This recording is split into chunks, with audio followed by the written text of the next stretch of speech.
pleased to say our guest this time is Lawrence Goldstone. He's the chair of Australia's largest food rescue organisation, OzHarvest, plus the founder and co-CEO of boutique agency and consultancy Be Luminous. Lawrence also had several board positions and previously held a number of senior roles with PwC, including lead partner, Future of Work. Before that, he was the co-founder of The Difference, which he then sold to PwC. Lawrence, thanks so much for joining us. Thank you very much for having me. So let's start with Be Luminous. What inspired you to found the company, and what is Be Luminous trying to achieve? Well, it's probably the perfect blend of timing, some entrepreneurial drive, and to be honest, favorable market conditions that made us feel that the time was right to be able to go again. We've been able to springboard into the market with some great clients, a wonderful team, and notwithstanding the challenges that I know are out in parts of the market, I find it a really super exciting time to be doing the work that we do around. We're a people experience company at heart. We work with organizations that have large workforces doing complex change or wanting to inspire movements to be able to work in different ways, ignite passion, create impactful experiences or moments. That's the work that we spent a career doing. It's the business that I've set up before and sold before, and so the time felt right to go again. The best quote I heard recently from one of our clients was that you are an antidote to inertia, which I thought was really quite beautiful and summed up a little bit around disruptive intent meets the ability to deliver with impact. And so, yeah, time felt right to do something different again. What's a typical issue or challenge or problem that one of your clients might come to you with, and how do you help them? I often work with new CEOs coming in, and there's no shortage of those in the market at the moment, who want to align around a new vision, a new identity, and bring the organization on the journey with them. And that goes from leaders all the way through often to frontline, to connect and inspire around who we are, where we're going, what the plan is, and to re-inject some energy and commitment back in for whatever reason that may be. It may be because of a want to shift from where we've come from. It could be to inspire a future of where we're going to. But it's to connect a system, to connect it differently, to drive it with impact, to bring some creativity, to do things a little bit different. And so that energy and motivation piece is often really key within that. Pleased to hear it. That's one of your current roles. Another one is at OzHarvest, where you're the chair. Now, OzHarvest is, as I said in the intro, Australia's biggest food rescue organisation. A lot of our listeners will already be familiar with them already and the work they do. But can you quickly explain what OzHarvest does and why the model has been so successful? Absolutely. Look, at its core, OzHarvest collects quality surplus food that would otherwise go to waste. We deliver it free of charge to charities who support people in need. We're probably best known for the yellow vans that people see across all major capital cities across the country. We collect about 250 tons of food every week that would otherwise go to waste, feeding that to over 2,500 food donors and over 1,500 charities. The waste facts in this country are pretty staggering, with 3.4 million households suffering from food insecurity. So we have a real systemic challenge, unfortunately, in this country. And OzHarvest is one of a number of organizations that does incredible work in this space. Food rescue isn't the only thing that we do.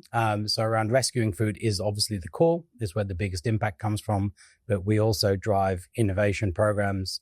We do education around education programs. And we do lots of work with corporates and other organizations to drive advocacy and impact policy change. You've been on the board there at OzHarvest for a while, and as we said, now you're the chair. But what made you want to join the board of OzHarvest? What made it so rewarding? I was first introduced to OzHarvest back in 2009, actually. I ended up doing some work with them with their original board and with Ronnie Khan as CEO and founder. And for those that have met Ronnie, once you're in the vortex of Ronnie and of OzHarvest, it's very difficult for you to move away. I ended up helping them with their strategy, getting further involved in the organization, developing their purpose and vision, and then ended up being on the subcommittee for the strategy subcommittee and subsequently joining the board. Never looked back. You end up bleeding yellow.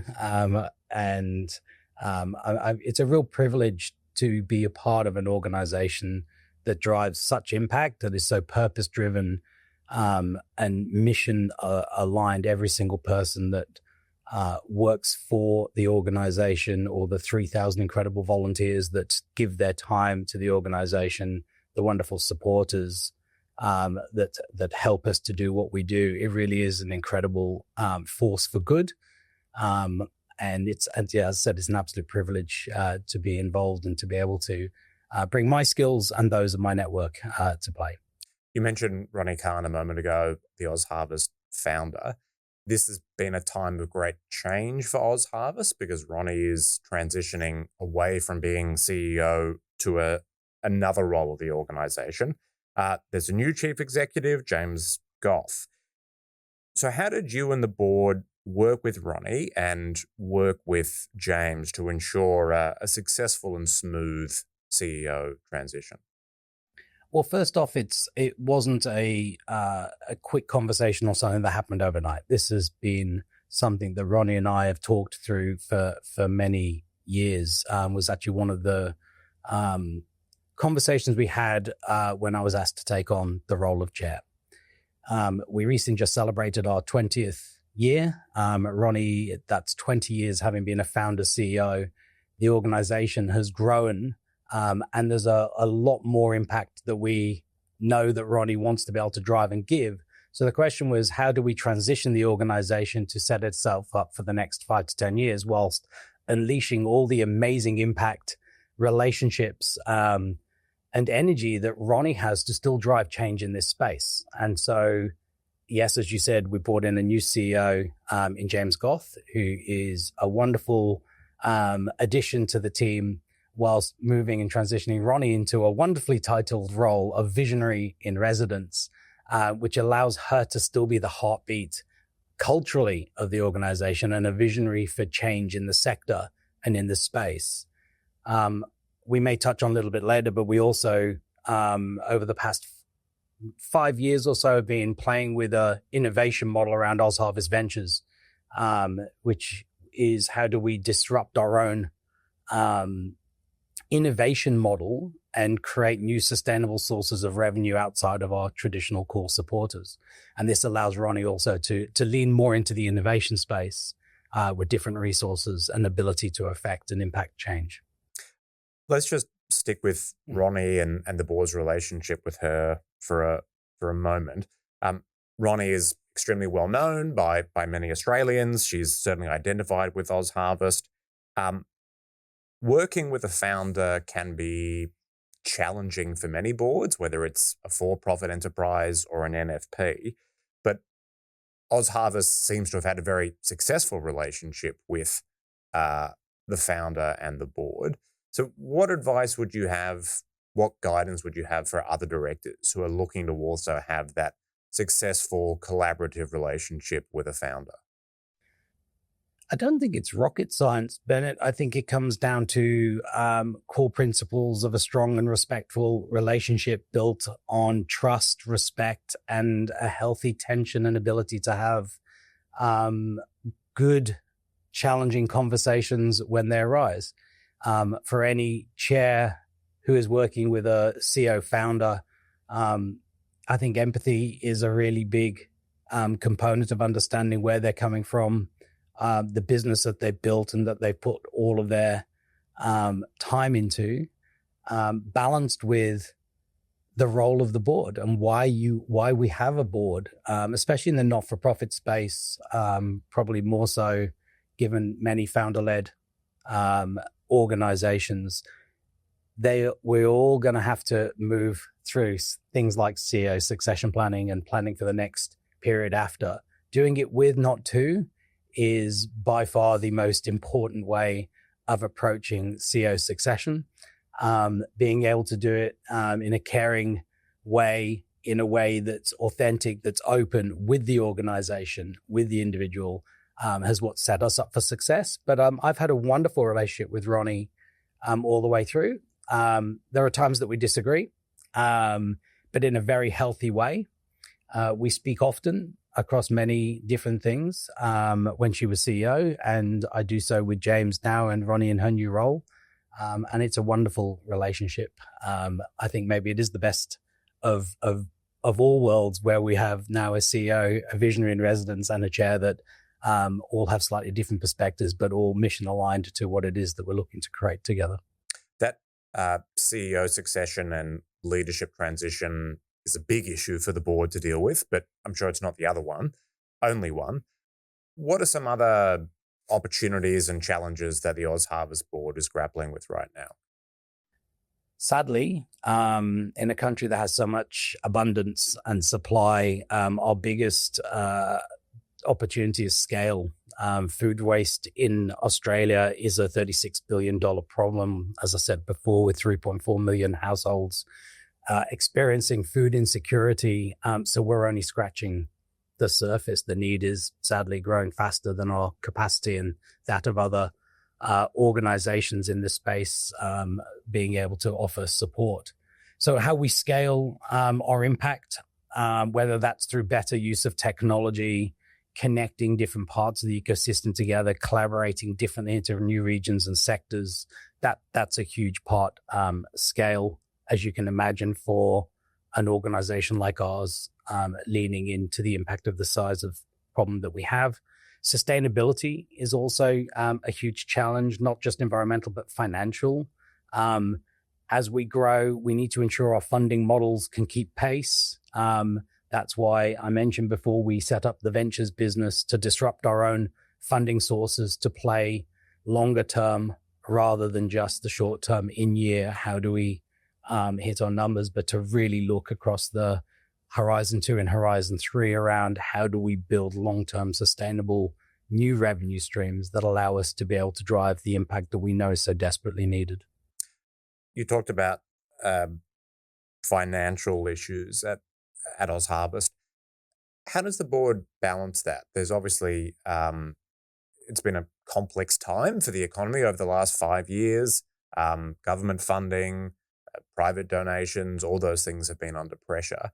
How does the board balance financial governance with OzHarvest's, I suppose, social and environmental purpose? I think this is at the heart of what makes it a really challenging role in balancing a social purpose organization that has a mission to be able to deliver impact, but with financial sustainability at the other side, when, like most charities, funding sources fluctuate. They have changed. We don't rely significantly on government funds, so annuity isn't there for us quite in the same way as with other organizations. So diversifying our revenue streams is a priority. Assessing major decisions against our mission, not just around affordability, but around the impact, and having a very clear strategy to know where we are placing our dollar and taking the responsibility that we use every dollar wisely. Within our organization, for every dollar that is donated, 2 meals are able to be delivered at source to individuals most in need. I also think that metric, which is something that's been really important for us to constantly maintain and strive to ensure, is at the heart of why OzHarvest has been successful and has such a variety of corporate philanthropic donors, as well as individual and recurring givers, as well as across our mix of sources, is that we can see direct impact. That when I put that dollar in, I can see the 2 meals go out to those in need. I think the simplicity of that model is really key. But you're absolutely right when you use that word balance. It is a balance. And finding those new sustainable sources is constantly the goal of what we look to do, whether that be through partnerships or exciting new opportunities like the ventures business. Can you talk a bit more about the ventures business? What are you trying to achieve there? I think I used the term before, which is sustainable new sources of revenue longer term.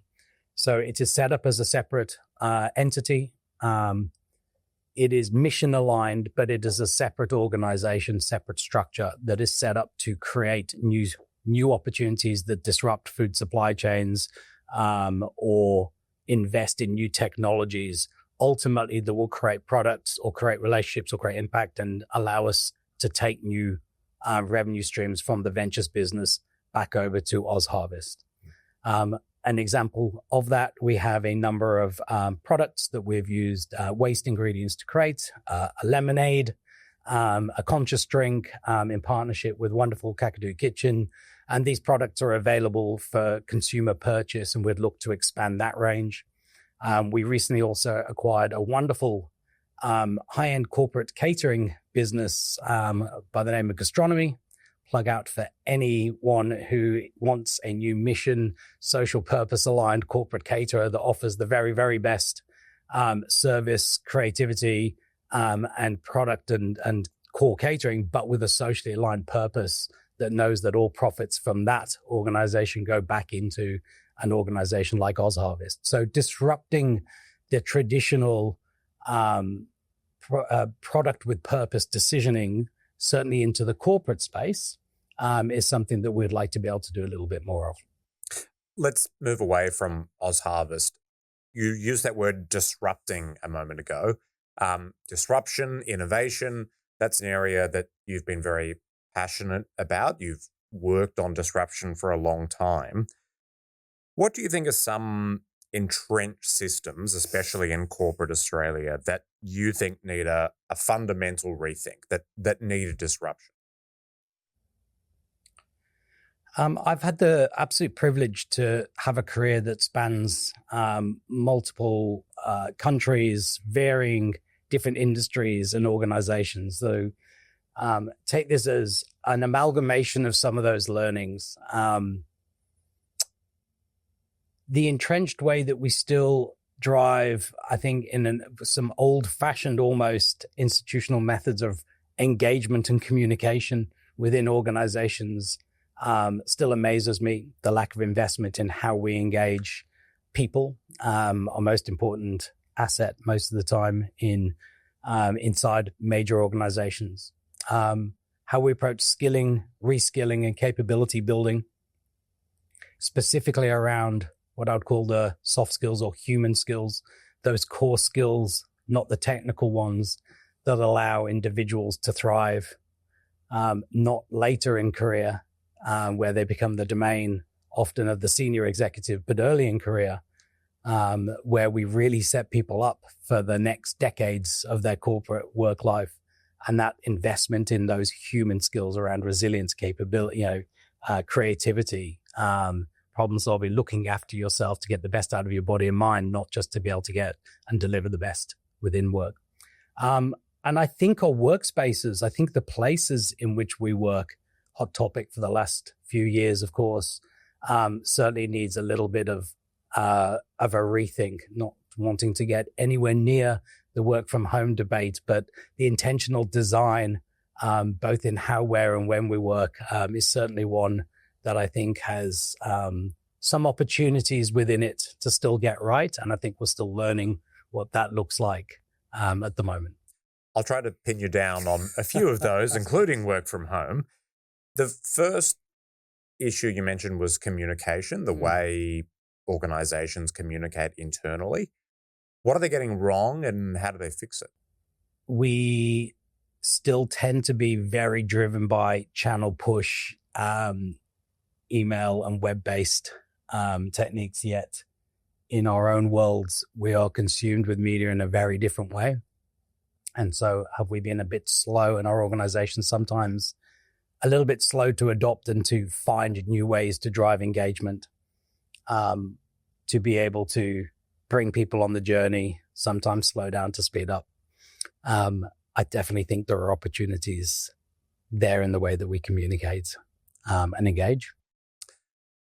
You said you didn't want to get into the work from home debate, but the discussion has been ongoing. We don't need to go too much into that in particular, but you talked about redesigning workspaces. How should organizations, how should employers think about that?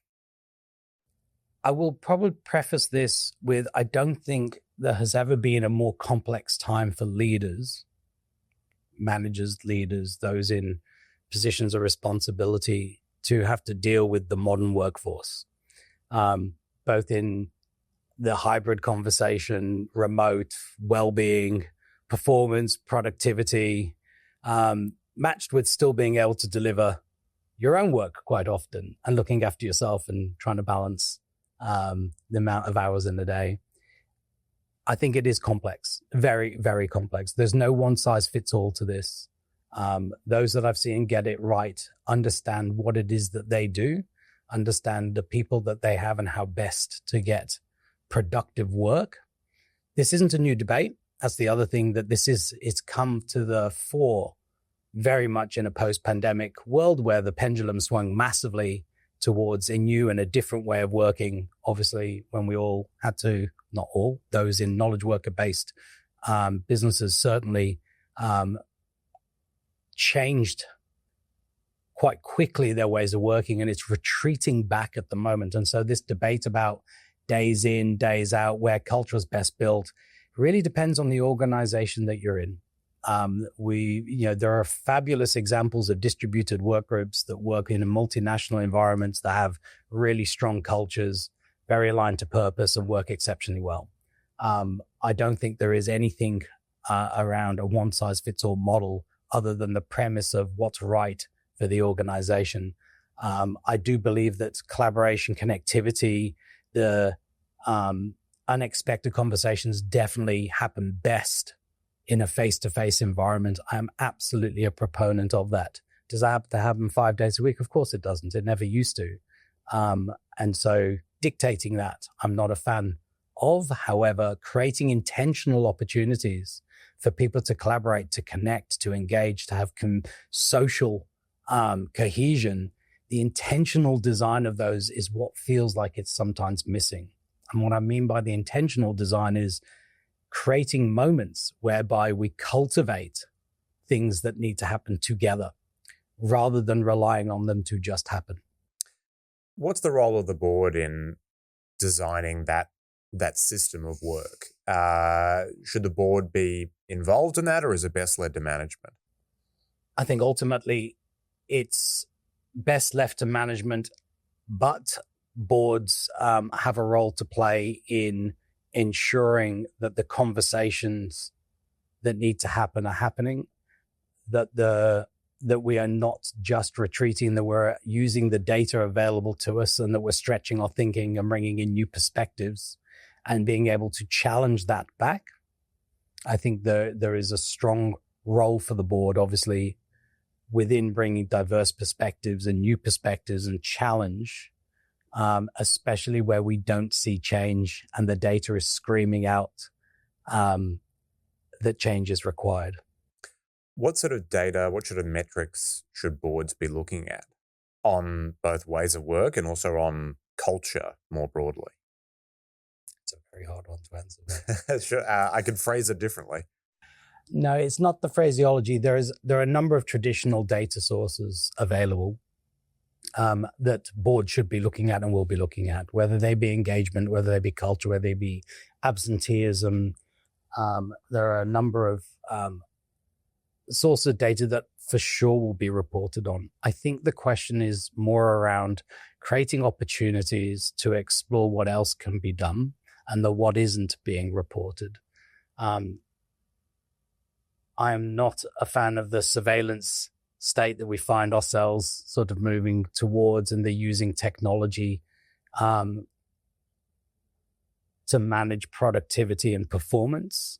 I understand where that's come from, but I think boards need to interrogate data and be able to have more conversations with leaders around where we're aiming to be, where we want to be, what the employee value proposition should be, what great looks like, not just reporting on how many clicks in and clicks out we've got, because that doesn't talk to productivity. A lot of what we've been discussing is linked to culture, and we know the boards have a strong role in, we call it setting the tone from the top, but then providing oversight of that culture. Aside from the data, the numbers, the metrics, how else can a board really know what's going on with their organization? How can they get a sense of the culture? The way that we onboard, certainly the way that I've seen onboarding of directors, the way we, let me go to OzHarvest, the way that we onboard new directors into the organization is to go and experience the organization shop front or in a van, right? Go and meet our wonderful people who drive the vans, go and see the surplus food being picked up, go and experience what that feels and looks like as it's donated to recipients. I don't think that's that different to any organization that onboards directors. You have to understand the organization away from the board reports to understand what the essence of the organization is, what it is that they do, and to experience it firsthand.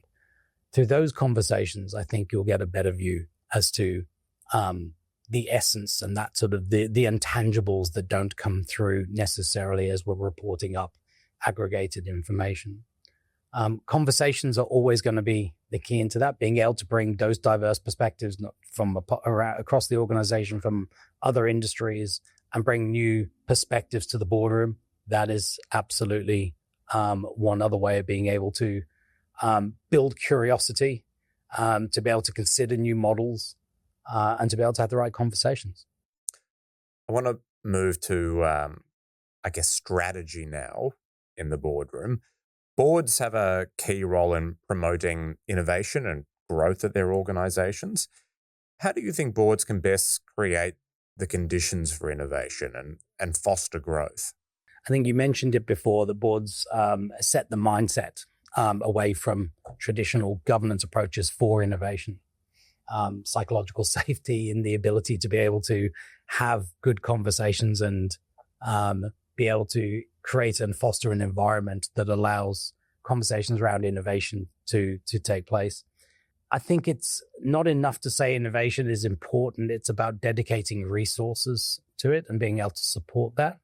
I used the word curiosity before. I think the curiosity of boards to be able to ask what is happening and move away from just reporting mechanisms around new processes that are happening, but to engage in a real conversation around innovation, around why, around what we're doing, and how else we would be able to drive. The best innovation that I've seen often is small experiments, small teams trying to do things differently, as well as the large-scale disruptive innovation that has to happen across organizations. And so being able to foster that and having the curiosity to even elevate some of those positions back up to the board also are really good examples of where we've seen that work. We live in this time of great disruption, volatility, often uncertainty. You work very closely with boards and executive teams. What qualities or skills do you think we need from our leaders going forward, whether they be boards, or what should directors be looking for in their executives? In their executives or around the boardroom table? Both. Diversity of thought. I think there's an opportunity for more skills, new skills to come into the boardroom, whether that be in a dedicated role through directors or in the access that we provide to others around organizations to bring in new perspectives. Agility and curiosity to seek out more information around the why as well as the why not. And probably more constructive challenge. But we've got to create the space for that doesn't fit into 30-minute updates. And so the constructive challenge, the ability to explore new opportunities, sometimes it requires a creation of space to be able to really, truly think through what opportunities exist and where we create the space for fresh ideas, and for new people to be able to be brought into that. And that's a requirement for both boards, but also for executives. But combining the two, absolutely.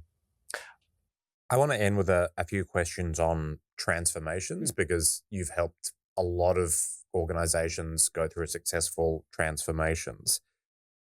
Whether a transformation is very big, very complex, or very small, where do organizations most often go right and where do they go wrong? So if I think where the organizations go right, they spend the time creating the clarity of the why before moving into the how. They spend the time investing in leadership and leader alignment and truly exploring options before they move into the implementation. Anything that's transforming takes time, obviously. The challenge often is the desire for quick results. The challenge often is in the clarity and the certainly around leadership alignment to a common purpose, common outcome, a common why. So it's more than just communicating the change, but it's properly investing in the destination and the approach and the how we're going to make this different. So all of that is spend the time up front sharpening the axe before you start chopping down the tree, I guess is the point that I'm getting to. When you talk about investing, is that investing time? Is it capital allocation? What is it? I'll definitely say time. Capital allocation will always be applied to whatever transformative change, whether it be system, process, people. The time to do it well, the time to do it right, the time to engage and communicate is where I think the overinvestment or currently the underinvestment is playing out. That creates challenge that you end up playing catch up to later on in transformations or in large programs of change. So spending that time communicating widely and broadly, communicating with transparency, bringing leaders on the journey, bringing the whole organization on the journey, setting an inspiring end state as to where we're moving towards. These are all facets and components that we know, but often we become very rational in the way that we set the timeline and start to drive communication and engagement. And all the way back to the beginning of this conversation when we talked about things that need to be done differently, engaging well, engaging differently, communicating well and communicating differently, probably comes all the way back to that point. I think that's where the essence of this really sits in transformations that I've seen done really well and transformations I've seen not go so well. A lot of organizations go through many changes, many transformations. They might be change fatigued, they might be risk adverse. So how can boards and senior leaders encourage those organizations to pursue innovation or a transformation? It's a constant, as we know. Everything will evolve, everything will change. It's as certain as you're going to get within any context.